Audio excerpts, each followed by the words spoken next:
Pour ne rien rater de nos programmes, n'oubliez pas de vous abonner à nos deux chaînes YouTube, le Média TV et le Média 24/7, et d'activer la cloche. Bonsoir à tous et à toutes et bienvenue dans Au cœur de l'actu, l'émission d'actualité du soir sur le média diffusée du lundi au jeudi à 19h en direct sur le canal 165 de la Freebox sur Molotov et sur le mediatv.fr. Il est de retour. Après avoir essayé de s'imposer en leader diplomatique de l'Europe, Emmanuel Macron tente un retour dans l'arène politique nationale. Et c'est sur TF1 qu'il a choisi de mener cette opération de communication bien ficelée en face de personnalités politiques, syndicales ou des influenceurs. Entre les grands débats sur le référendum, la fin de vie, les retraites, cette sortie semble avoir des objectifs clairs, donner des orientations au gouvernement et également s'adresser aux Français. Mais est-il encore audible? Et surtout, ce revirement ne cache-t-il pas les échecs de son action diplomatique depuis plusieurs mois?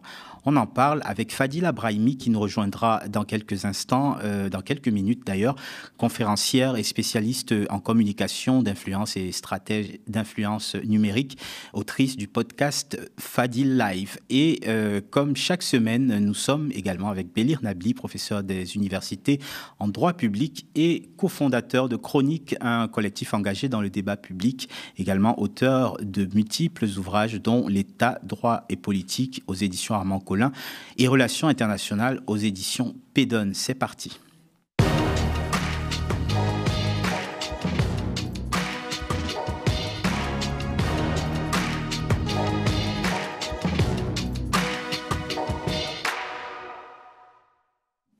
Bonsoir Bélir. Bonsoir Fabrice. Alors on va commencer cette discussion tous les deux en attendant Fadila Brahimi. Emmanuel Macron qui s'intéresse tout d'un coup à la politique intérieure après des mois à regarder ailleurs. C'est, Bélir, une opération de diversion ou simplement les retours aux fondamentaux? Non, on a un président qui n'accepte pas son sort, en fait, qui n'accepte pas finalement une situation politique où il est en état de faiblesse, où il n'a pas de majorité parlementaire qui lui donnerait les moyens de mener sa politique. Et donc, en n'acceptant pas cette réalité, parce que c'est le réel, eh bien, il essaye de donner l'impression qu'il a la possibilité de reprendre la main, notamment à travers ce type d'événements organisés habilement du point de vue médiatique, communicationnel, mais qui ne saurait encore une fois masquer la réalité profonde, structurelle de ce moment de notre régime politique, à savoir un président très affaibli, sans assise parlementaire, sans assise populaire. Il est vraiment, y compris dans les enquêtes d'opinion dans lesquelles il avait traditionnellement l'habitude de briller. Là, depuis le soir du second tour des élections législatives, incontestablement, on est entré dans un cycle où le président Macron est faible et c'est cet état de faiblesse qu'il n'accepte pas. Et pour l'instant, la stratégie qu'il semble avoir suivie, c'est d'essayer de retrouver de la crédibilité et de la légitimité en essayant d'exercer pleinement sa fonction présidentielle en dehors de l'Hexagone, en essayant d'apparaître comme un acteur de la vie internationale et européenne. On y reviendra certainement. Oui. Et puis maintenant, effectivement, cette tentative de retour dans l'arène politique franco-française, mais sans garantie de succès. Alors, la dissolution qu'il a lui-même provoquée ou également annoncée, on peut dire, il y a quelques mois, a été l'un des épisodes fondateurs, disons, de cette période qu'on peut qualifier clairement de période de crise des institutions, avec un Premier ministre en permanence sur la sellette. À quel point est-ce que cette dissolution a marqué l'ensemble de la vie politique?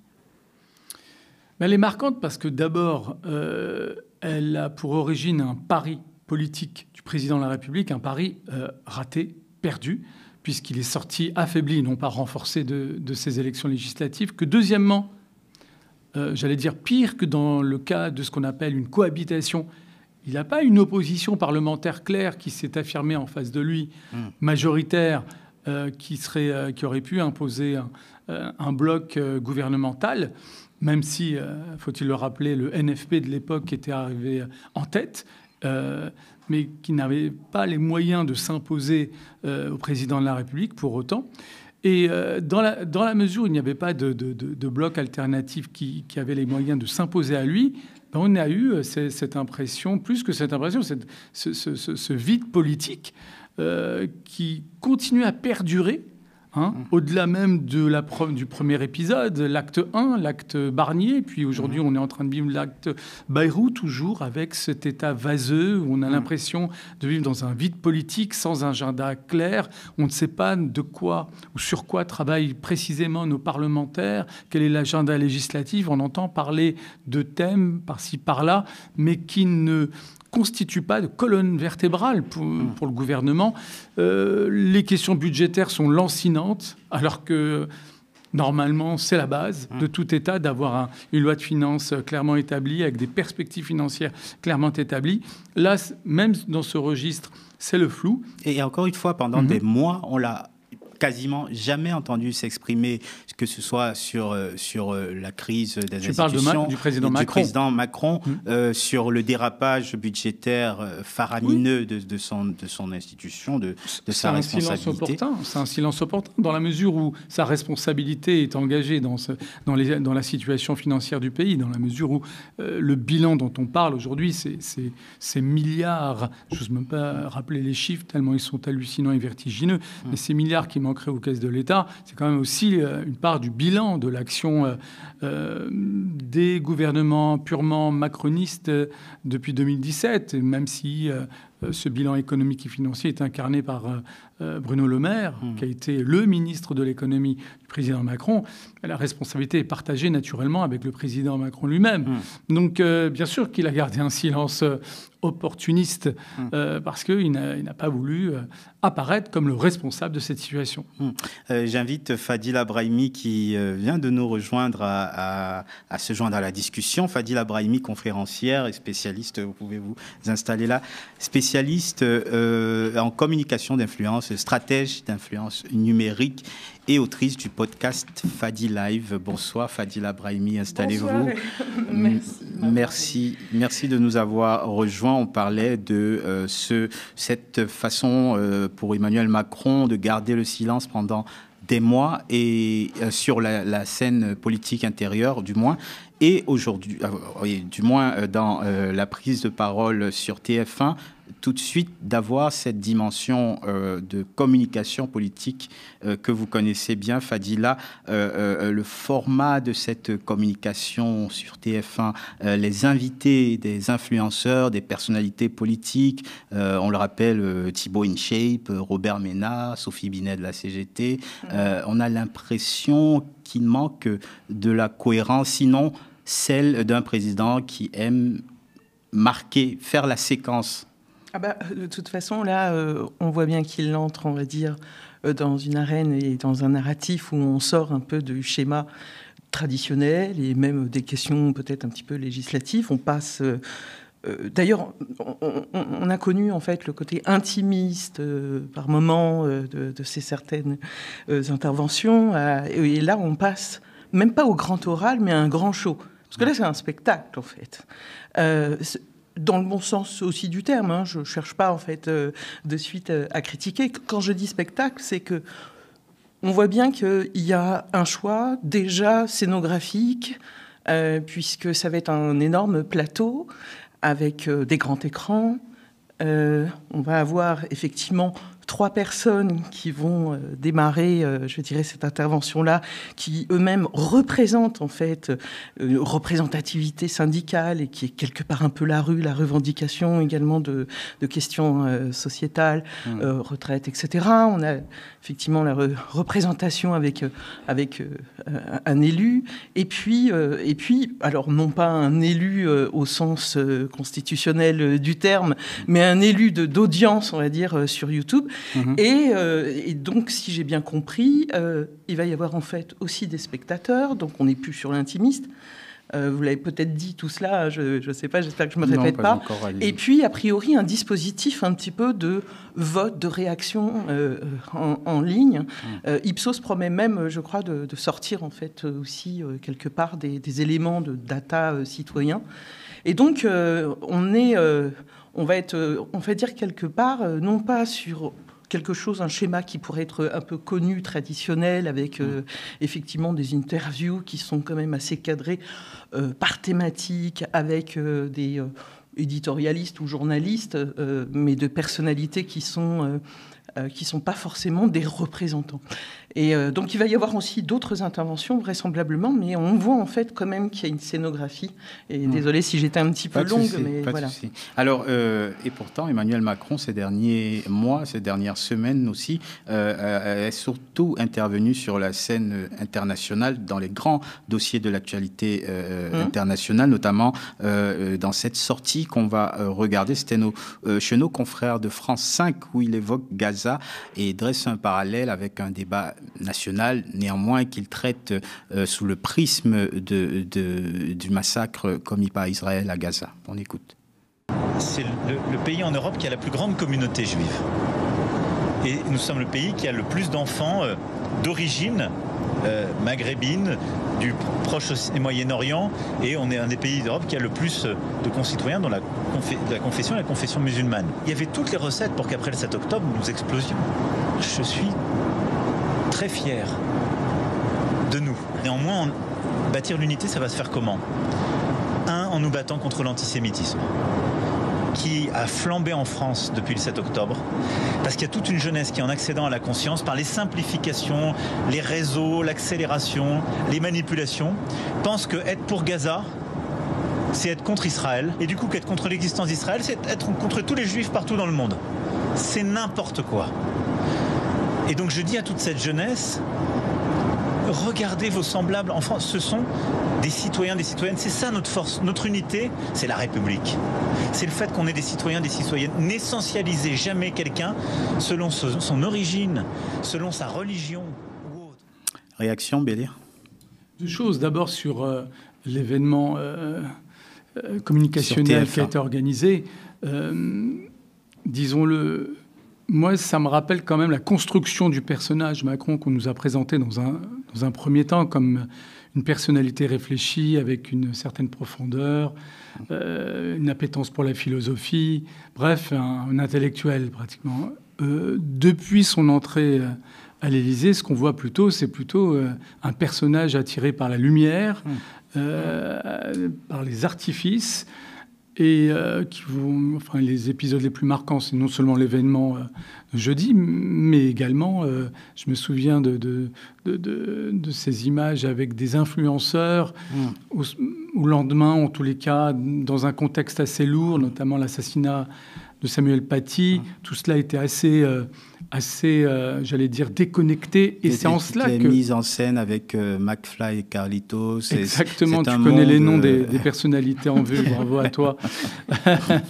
Mais effectivement, je pense que c'est leur nom. Mais ce qui était remarquable, c'est que derrière cette déconnexion entre...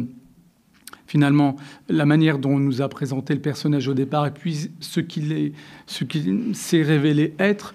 C'est aujourd'hui ce à quoi on assiste, à savoir une volonté de se reconnecter avec la population. Pour un président qui est quand même à l'Élysée depuis maintenant pratiquement plus de 7 ans, Élysée qu'on présente traditionnellement comme un véritable bunker où s'isole, parce que le pouvoir isole par définition, mais plus largement, il y a vraiment, depuis aussi l'épisode des Gilets jaunes, cette impression d'isolement du président Macron, et depuis, il n'a jamais véritablement réussi à renouer le contact avec le peuple, y compris pendant la campagne présidentielle, au terme de laquelle il a été réélu, mais on se souvient bien qu'il n'avait pratiquement pas fait campagne.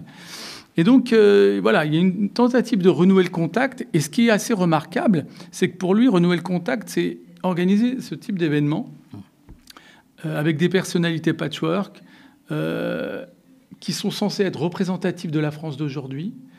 Or, on a l'impression que finalement, sa vision de la société, c'est celle de la société du spectacle. Et ça, c'est vraiment troublant.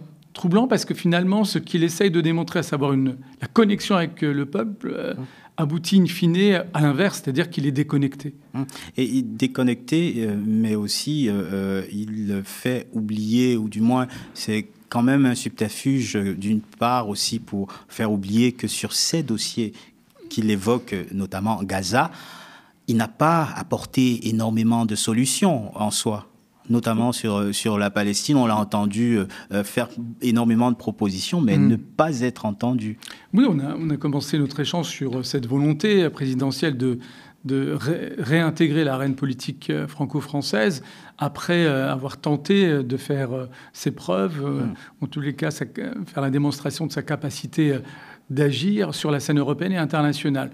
Et comme tu l'as très bien dit, finalement, les différentes séquences diplomatiques qui ont rythmé les 2 mandats du président Macron, elles aussi sont marquées par ce contraste entre, d'un côté, une forme d'activisme relativement spectaculaire et de l'autre, des résultats vraiment très maigres, très faibles.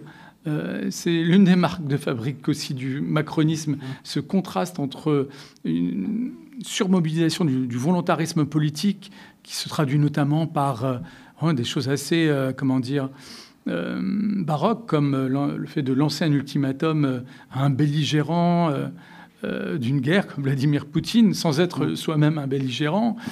Et avec, in fine, un résultat où on est relativement affaibli, décrédibilisé, parce que nos engagements n'aboutissent à pas grand-chose. Et là, la séquence, les images que tu as montrées sont aussi significatives.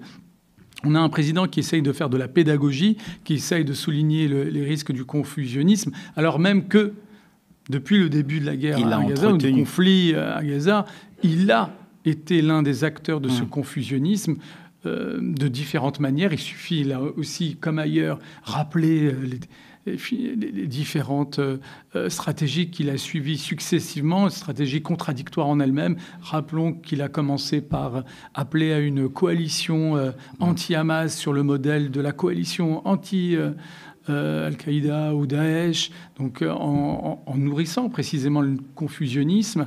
Et puis le droit à se défendre, le soutien inconditionnel. Soutien inconditionnel, des chers Bibi en direct, officiel, à l'endroit d'un personnage qui va être l'objet quelques mois plus tard d'un mandat pénal international pour crime contre l'humanité. C'est ça qui va rester en fait. Et jusqu'à récemment, le fait que la France permette à l'avion de Benyamin Netanyahou de survoler son territoire, alors même qu'on entendait déjà à demi-mot dans les discours des macronistes une espèce de contrition vis-à-vis des positions de soutien, c'est le confusionnisme à l'état pur. Systématiquement mobiliser des discours contradictoires et à la fin il n'en reste pas grand-chose si ce n'est une sorte de brouhaha, mais dont il paye le prix en vérité.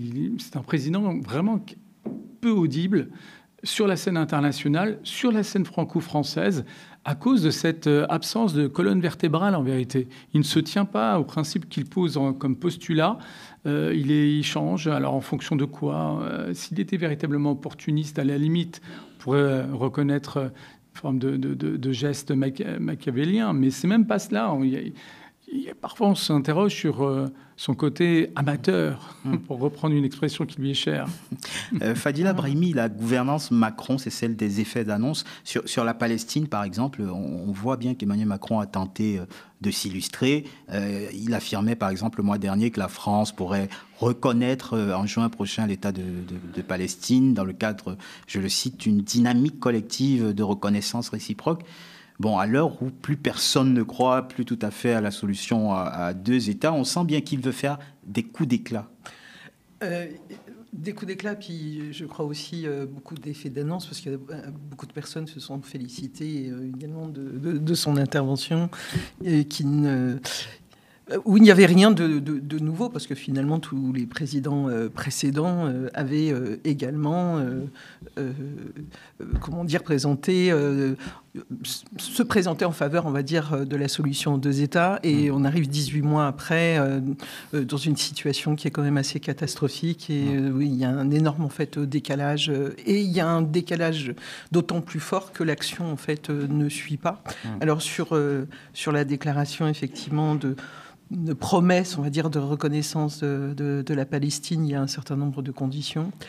Et alors qu'on sait qu'aujourd'hui, sur le court-termisme, ce que les Gazaouis ont besoin, là, c'est des denrées alimentaires et puis également, je dirais, des conditions tout à fait favorables plus favorable, on dirait, sur le plan aussi d'hygiène et humanitaire, santé. Donc, je pense qu'on a entendu des cris quelque part de beaucoup de médecins. Et il n'y a pas d'action, en fait, à ce niveau-là. C'est plus donc, simple d'avoir de bonnes intentions, de déclarer qu'on souhaite l'arrêt du conflit.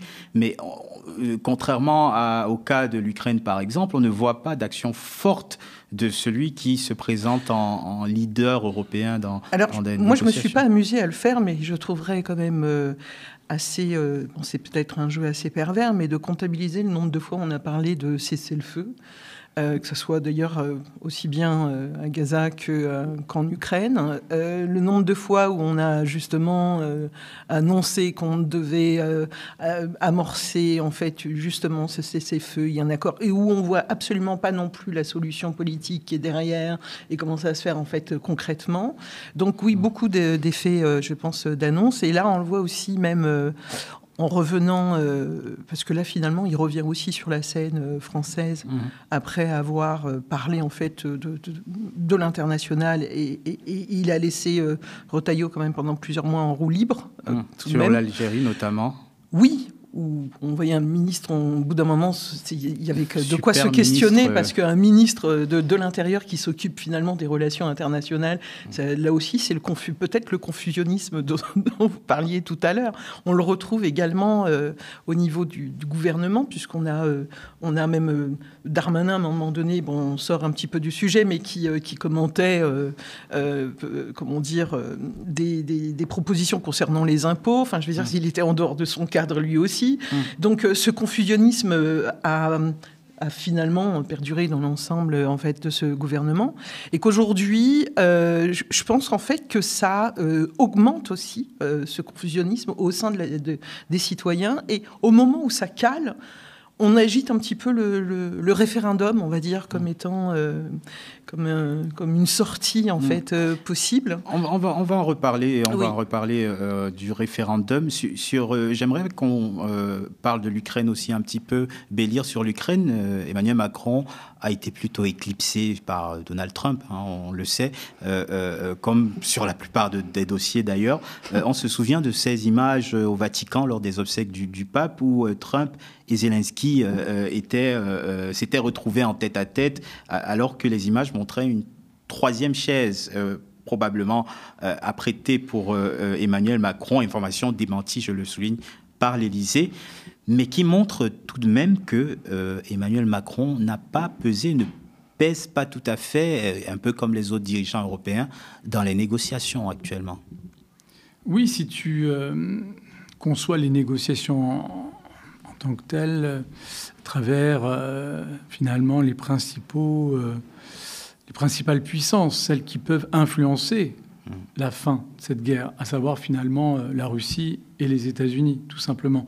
Et dans cette perspective-là, effectivement, on a l'impression que le président français se trompe quant au véritable poids de la puissance française au début du XXIe siècle.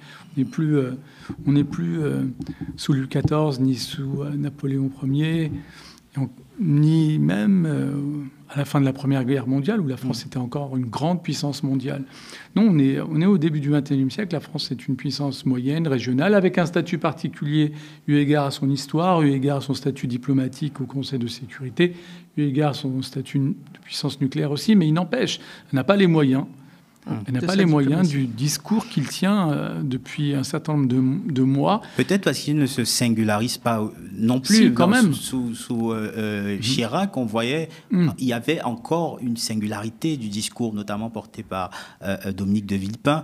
Aujourd'hui, la diplomatie française, c'est un peu celle de l'alignement derrière les États-Unis.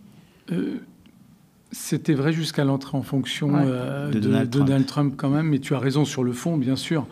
Mais ce qui est intéressant, c'est surtout le décalage entre le volontarisme, l'ambition portée par le discours d'Emmanuel Macron. On a vraiment l'impression d'avoir affaire à un leader mondial, et de l'autre, finalement, les leviers qui sont à sa disposition pour réaliser l'ambition qu'il décline, qu'il affiche aux yeux du monde. Et donc, nos partenaires eux-mêmes sont conscients de ce décalage. Et donc, tout l'enjeu, c'est finalement la question de la crédibilité à la fin. Lorsqu'on n'a pas les moyens de ses ambitions, et qu'on continue à parler en étant déconnecté du réel, d'une certaine manière, on se décrédibilise. Et ça, c'est problématique, je trouve, eu égard notamment au bilan diplomatique d'Emmanuel Macron. On n'a pas le temps, on fera certainement un jour une émission spéciale, mais c'est vraiment impressionnant, hein, entre ces escapades au Liban, à Beyrouth, on se souvient de ces images où pas de chemise, où il allait sauver le pays, etc., après l'explosion au cœur du port de Beyrouth, et que finalement, progressivement, on a bien constaté qu'il n'était pas capable. D'une certaine manière, tant mieux, sinon il y a ingérence.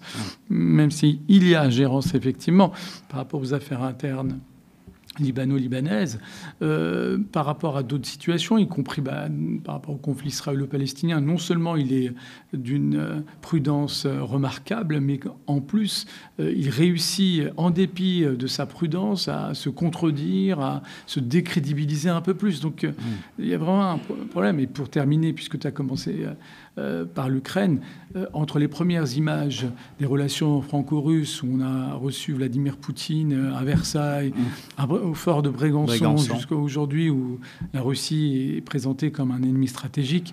Bon, il y a eu entre-temps, et c'est vrai, l'agression de l'Ukraine, mais il n'empêche, la Russie était la même d'un point de vue de son identité politique. Elle était incarnée par le même personnage et elle avait le même discours fondamentalement.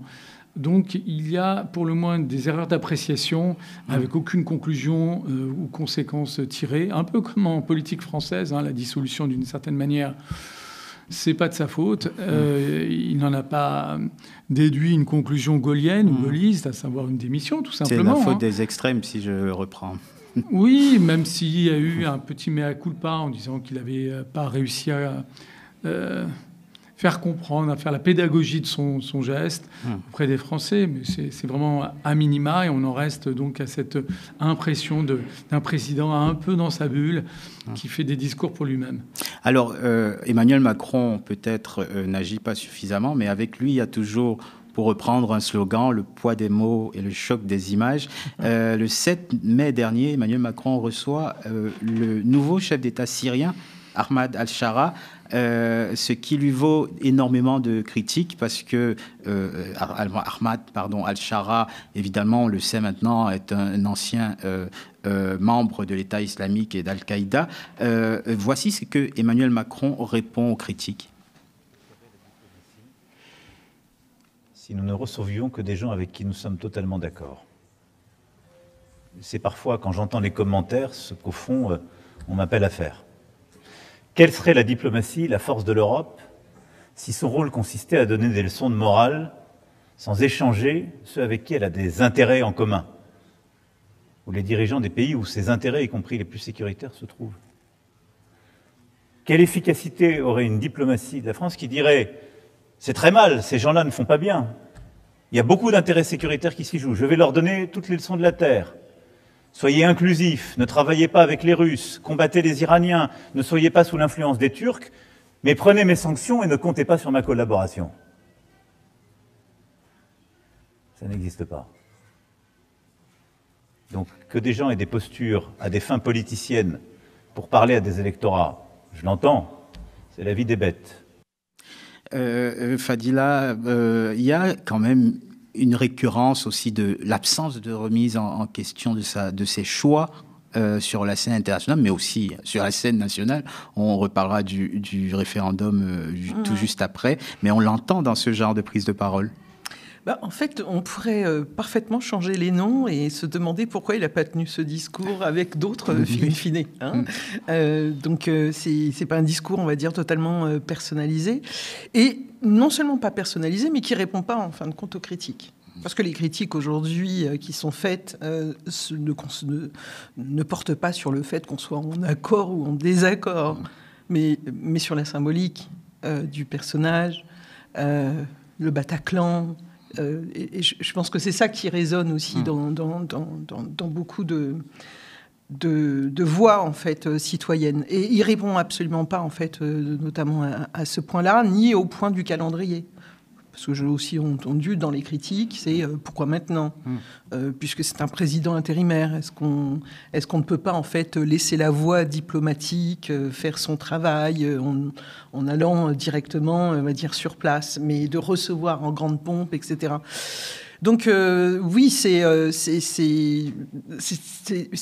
du discours, c'est bien évidemment bien formulé, mais ça ne répond pas en fait à la question, et peut-être que ça rejoint cette idée de dire qu'il est un petit peu dans sa bulle, parce qu'in fine, dans ses interventions, c'est pas pour apaiser finalement.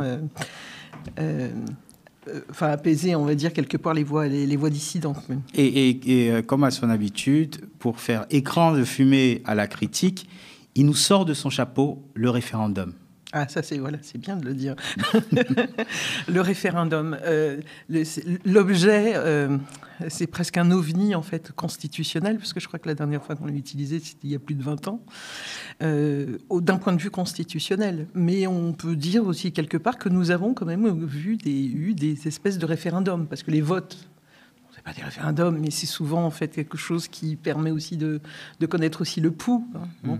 Alors oui, le chapeau là, le petit mouchoir démocratique qui devrait, parce que justement le législatif est en train de caler, le politique cale, donc on va donc utiliser l'outil populiste, très attendu par les Français. Sauf que je suis pas certaine que les Français attendent qu'un seul référendum. Parfois j'ai l'impression qu'il y a quand même plusieurs sujets. Et ça va être aussi, c'est un outil qui peut être aussi extrêmement dangereux, parce que répondre au référendum parce que très attendu et dire finalement on a un outil un peu oublié de la Constitution qu'on va utiliser pour revenir justement dans cette scène intérieure, mais en sachant pas réellement si ça va jouer plusieurs fois et si ça va être appliqué. Pourquoi ? Parce qu'on l'a bien vu aux dernières élections. Qu'est-ce qui s'est passé ? Est-ce que le fait d'être parti mettre un bulletin de vote dans la boîte, ça a changé quelque chose ? Est-ce qu'on a entendu, en fin de compte, les citoyens français ? Est-ce que ça s'est traduit finalement dans l'hémicycle ? Pas vraiment. Et quand on se remémore aussi le dernier référendum, il n'a pas non plus été appliqué. Donc le référendum, un super outil, peut-être une poudre de perlimpinpin, comme il aime le dire, mais qui peut être extrêmement dangereux, je pense, en fin de mandat, d'ailleurs. Je te donne la parole tout de suite, Bélir, mais après cette annonce, évidemment, on a l'emballement médiatique autour du référendum, les politiques qui sont invités à commenter. Le président de la région PACA, qui est un macroniste de la première heure, Renaud Muselier, s'exprime à ce sujet. Il pense qu'il est tout à fait normal d'ouvrir le débat sur le référendum. On l'écoute. Moi, je pense que, spontanément, je trouve que c'est pas mal, le référendum. Voilà. Alors, l'histoire des référendums en France, on fait en sorte que, finalement, c'est parfois pour ou contre le président, en fait. Et donc, ça devient à ce moment plus compliqué. Mais si on trouve une solution constitutionnelle qui permet d'avoir un référendum avec 3 questions, qui concernent les Français, qui les intéressent, ça permet d'avoir un vrai débat pendant une période de campagne qui fait en sorte que chacun peut s'exprimer. Puis après, les Français peuvent trancher, ce qui est le but. Si après, c'est simplement...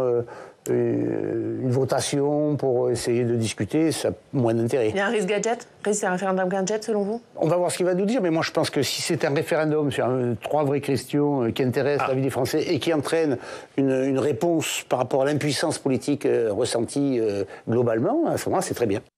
Bélir, quel intérêt d'évoquer le référendum en ce moment ? Il y a une actualité du référendum, tout simplement. Il s'impose dans notre imaginaire parce qu'on traverse quand même une crise démocratique. Il y a une défiance des citoyens à l'endroit de leurs représentants, des élus, des institutions elles-mêmes. Il y a même une interrogation sur la croyance dans la démocratie, dans les élections, et donc dans le fait d'avoir le pouvoir, d'être véritablement souverain.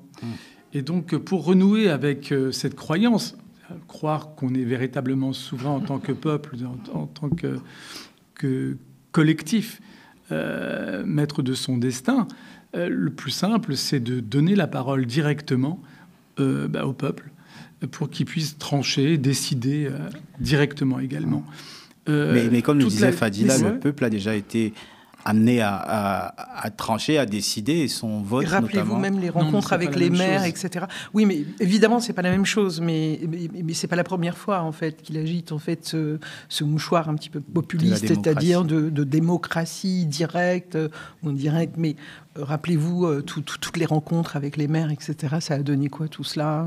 Donc, oui, c'était un exercice, mais c'est pas un outil effectivement de la Constitution. Le référendum, c'est quelque chose de très très précis. On est bien d'accord. En fait, le problème, c'est pas l'instrument en tant que tel, c'est comment il est utilisé. C'est la même chose que les expériences de démocratie participative ou les conventions citoyennes. Sur le principe, c'est très bien. C'est après, si on n'en tire aucune conséquence ou conclusion, là, ça devient problématique parce qu'on en revient à la question de départ. À quoi on sert? Est-ce qu'on peut décider? Et c'est en cela que ça peut se retourner contre nous si par exemple, on organise une convention citoyenne, qu'il en ressort des conclusions et que le législateur ne reprenne aucune de ces conclusions. C'est grosso modo ce qui est ressorti. Et le Tour de France avec les maires, ça a donné quoi? Il y a eu aussi, effectivement, tout ce qu'il y a eu après... Après le mouvement des Gilets jaunes, il y a eu la bonne intuition, la bonne intuition stratégique du président qui a voulu organiser un tour de France. Mais qu'est-ce qu'il en est ressorti? Pas grand-chose. Et même pire, il y a une volonté d'étouffer finalement l'expression, les volontés... les désirs qui se dégageaient des cahiers de doléances dont on ne savait même plus où ils étaient. Donc c'est un épisode tout à fait significatif et remarquable de la capacité de nos politiques à pouvoir neutraliser une bonne idée, un bel instrument, dans leur intérêt, parce qu'on imagine bien que ce qui était écrit dans ces cahiers de doléances n'allait pas dans le sens du programme macroniste au pouvoir. Donc... voilà, le problème, c'est pas l'instrument, c'est ce qu'en font ceux qui le mobilisent. Et là, c'est la même question qui se pose pour ce qui est du référendum. Je trouve que c'est un instrument en soi qui est pertinent, qui est complémentaire de ce qu'on appelle la démocratie représentative. La démocratie, c'est pas seulement pour nous citoyens participer de manière périodique à des élections, parce que c'est insuffisant. Il faut que ça soit complété, et c'est ce que prévoit l'article 3 de la Constitution de 58. Il faut que ça soit complété par l'appel et le recours au peuple pour qu'il puisse s'exprimer directement. Ça ne doit pas être la norme, mais ça doit être une voie d'exception utilisée. Et c'est tombé en désuétude. Pourquoi? Parce que tout simplement, lorsque le peuple ne confirme pas la volonté du président, eh bien, ça pose problème. C'est en cela que, encore une fois, c'est un problème. Il ne faut pas concevoir le référendum en ce sens. Sinon, il y a une forme de détournement de procédure, comme disaient les juristes, c'est-à-dire qu'on détourne le sens, l'intérêt qui a été imaginé au départ. L'un des exemples les plus parlants, et vous le disiez, Fadila, étant le non à l'Europe qui n'a jamais été tout à fait respecté. Ouais. Mais tout à l'heure, si j'ai fait aussi allusion à d'autres événements de participation, on va dire citoyenne ou autre, ce qui a marqué aussi le mandat quand même de Macron, c'est tout de même le confinement. Et donc... cet ordre, on va dire, pour chacun, d'être confiné chez soi, avec une mobilité réduite, etc. Donc, et donc, moi, ce que je ressens, c'est que, de ce que j'entends dans tous les débats auxquels je participe, c'est qu'il n'y a pas simplement une croyance, on va dire, à la démocratie, ça devient presque un élément vital, en fait. Et je pense, en fait, que le confinement a favoriser ou à augmenter ou à participer à ce désir extrêmement fort aujourd'hui de revenir en fait ou de remettre, certains pour une autre constitution, mais d'utiliser en fait des outils participatifs avec une véritable démocratie. Et c'est là où en fait le référendum est un bon outil, on ne l'a jamais utilisé, mais il va falloir écouter aussi le peuple et que ça peut devenir donc également en fait un énorme piège aussi. Alors les oppositions évidemment s'est insurgé contre cette proposition. Le référendum pour les Insoumis par exemple, Éric Coquerel, n'est intéressant que s'il pose de vrais sujets sur la table, comme les retraites. On va écouter le député insoumis pour qui tout cela n'est qu'une opération de communication. Ça dépend de ce qu'ils proposent. Nous, on est pour les référendums. On est tellement pour les référendums qu'on pense qu'il faut des référendums d'initiative citoyenne décidés par les citoyens. Alors, spoiler, ça ne sera pas sur les retraites, ce que vous réclamez depuis plusieurs années. C'est ça le problème. C'est que, après, ça dépend le thème. Si c'est, en gros, en réalité, des référendums mis sur la table pour occulter la forfaiture qui date de juillet dernier, c'est-à-dire qu'on n'a pas respecté le suffrage universel et qu'on nous impose des gouvernements minoritaires, ma réponse est non. Par exemple, ma réponse a été non sur un référendum sur le budget, donc chacun comprend que techniquement et politiquement... Ça a été laissé de côté par le chef. Vous remarquez que ça a été, pendant une semaine, on en a parlé. C'était le sujet d'ailleurs. Bon. Donc, c'était l'objet d'en parler. Donc, moi, je ne suis pas d'accord sur des référendums, j'allais dire, qui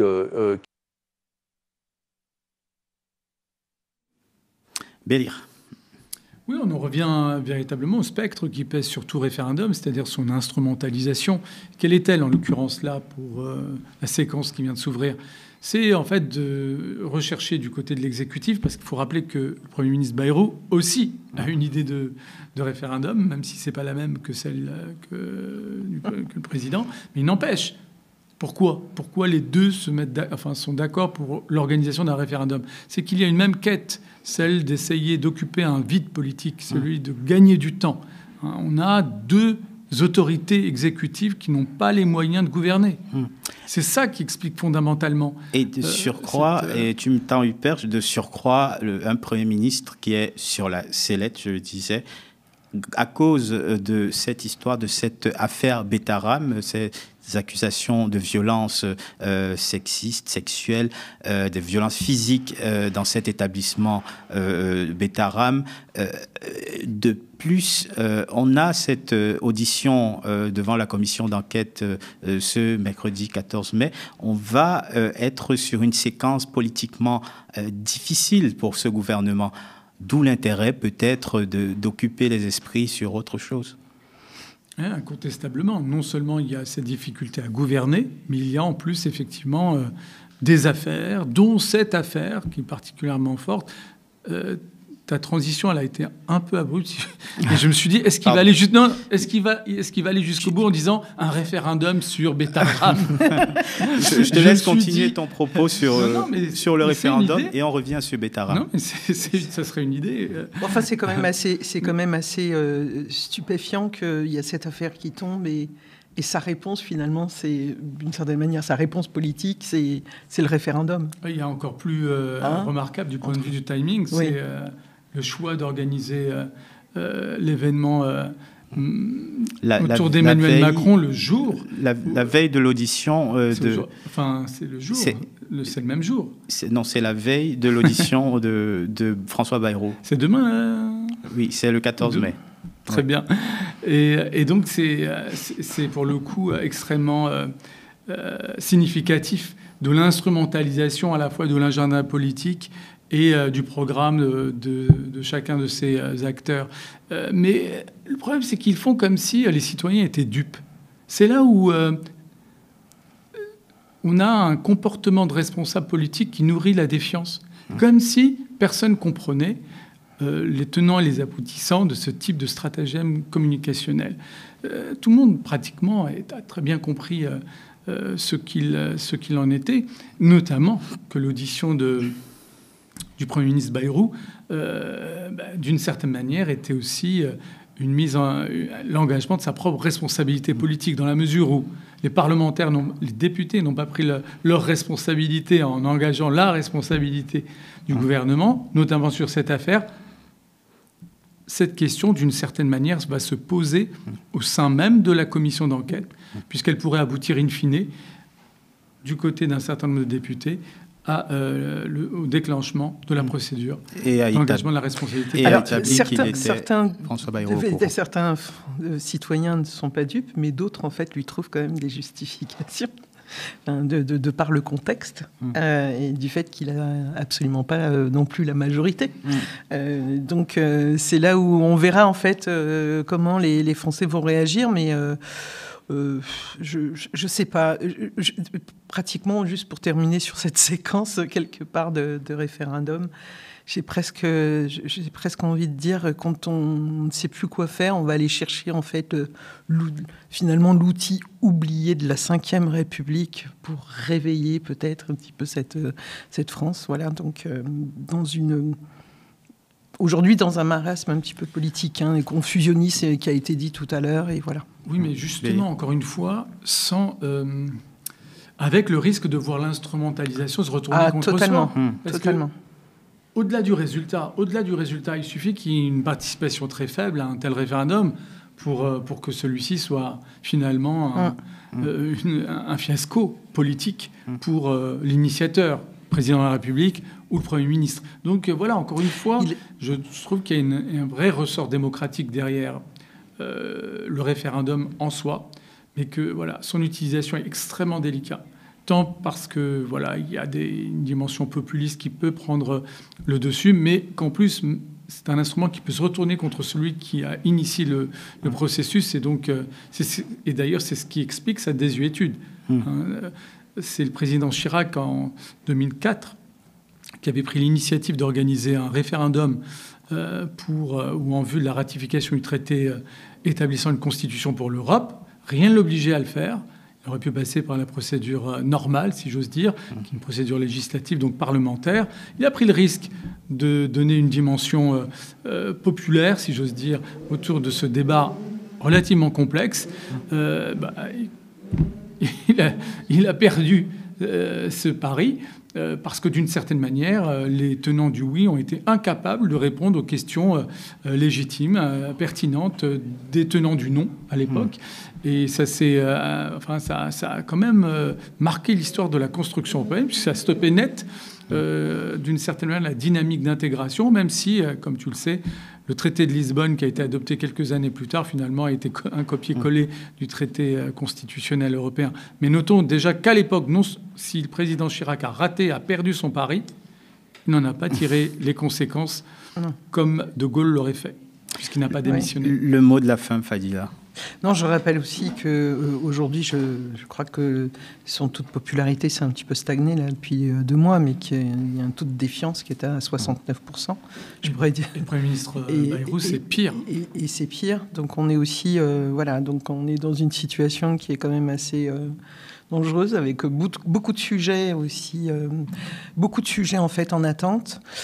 Donc bon, voilà, moi, en termes de mots de la fin, je vais peut-être revenir sur un point que j'ai évoqué tout à l'heure, c'est qu'on est quand même dans une politique spectacle qui donne pas fier beaucoup, en fait, à notre démocratie, ou en tout cas à notre constitution telle qu'elle aujourd'hui elle est prévue.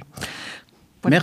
Merci beaucoup Fadila, merci Bélir également, et merci à vous d'avoir regardé Au cœur de l'actu sur votre Freebox, sur Molotov, ou sur les chaînes YouTube Le Média 24/7 et sur notre site internet lemediatv.fr. N'hésitez pas à nous laisser un commentaire si vous nous avez regardé sur YouTube, ou bien à nous envoyer par mail votre réaction à contact@lemediatv.fr si vous nous regardiez à la télévision. Si vous en avez les moyens, bien sûr, soutenez le travail d'un journalisme véritablement indépendant en allant sur le site internet lemediatv.fr/soutien. Restez connectés aux médias.